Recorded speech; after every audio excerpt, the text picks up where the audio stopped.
And last but not least is the inbox layout. This is something that, there's no right or wrong way to do this. I think this is definitely personal preference, definitely about the context that you work in as well, what's important to you and what you want to see in your inbox. This is a game changer for me.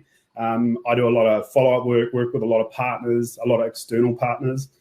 So there's a lot of actioning emails and a lot of follow-up type of emails that I need to do in my past role and in my current role. So one of the big things for me is following up and, knowing if I'm awaiting a reply or following up. So really simple way to action this is in the settings function within your inbox.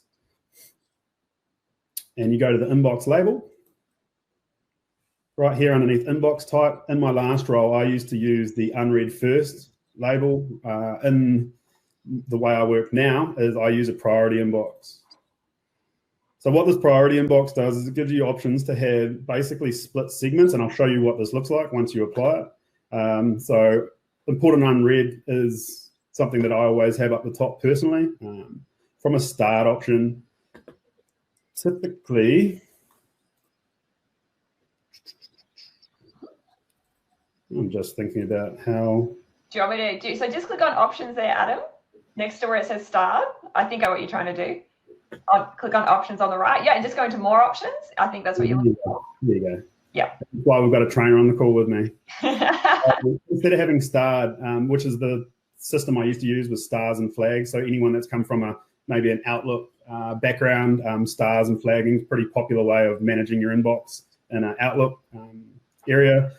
So I'll normally have a follow-up section, and I'll also have a awaiting response section. So now when I go back into my inbox, it is all now going to be changed up into segments. So I've got all my new incoming inbox. I've got my follow-up. So basically, if I've got Samantha here for a final board report and I need to follow this up, my label's in here. I can select follow-up, and I can also archive it. A lot of people are confused around delete versus archive. It's definitely something I've heard Sam talk about in the way that she describes it. Do you want to describe maybe your thought on archive versus delete, Sam? Yeah, sure. Do you want me to do that now?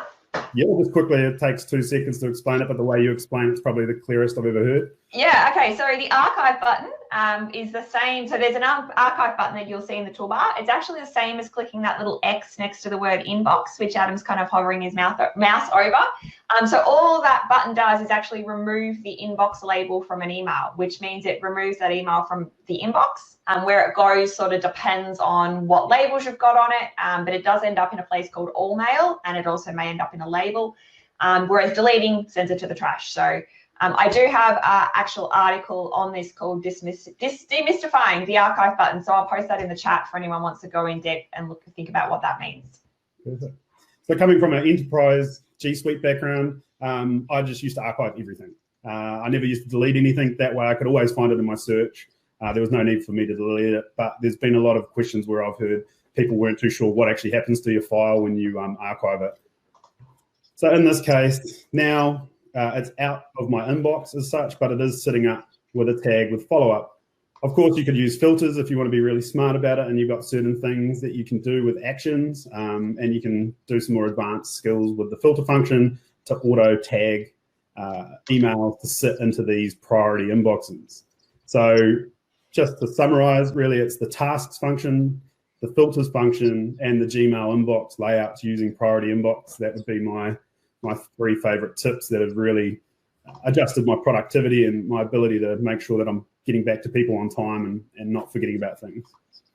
There you go. How did I go, Sam? Was that not too bad for your G Suite? Pretty good your first go. I'll give you a performance feedback after our call in private if you'd like. Yeah, well, maybe we should put a little poll up on the side to see what the team that are watching thought. And the Monash guys that have heard me do this spiel, they can vote now whether they would prefer Adam or me next time. So, guys, I can totally do that. There we go. Let's go, Monash. No, what I was going to say, though,